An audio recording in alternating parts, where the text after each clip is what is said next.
एबे सरकार निष्पत्ति करछन जो त्रुटिपूर्ण बही आसी एक रु अष्टम श्रेणी पर्यंत ताहाकू शिक्षक माने संशोधन करके पढ़ेबे।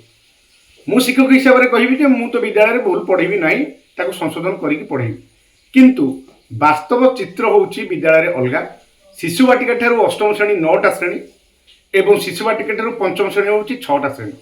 तेणु एठी कोडी जणे शिक्षक अछंती कोडी 2 जण शिक्षक अछंती कोडी 3 जण शिक्षक राज्य रे 1 लाख रु ऊर्ध्व पदवी शिक्षक पदवी खाली पड़ी सरकार ताकि पूरण करूना। यही परिस्थिति रे शिक्षक माने केमती ताको संशोधन करिवे एटा गोटे बड़ चाप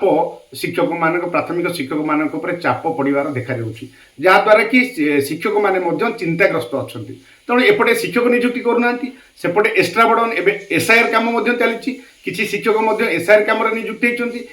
50 टी ऊर्ध्व अणशिक्षा कार्य शिक्षक मान एथपाई शिक्षक मैंने चापग्रस्त अच्छा ये प्रथमे सरकार जो त्रुटिपूर्ण निष्पत्ति एक भित्तिभूमि की दुर्बल कर पाठ्यपुस्तक त्रुटिपूर्ण दौरान शिक्षक नियुक्ति करूना आ द्वारा कौन हो साधारण जो पिला अच्छा से माने सरकारी विद्यालय मुह फेरी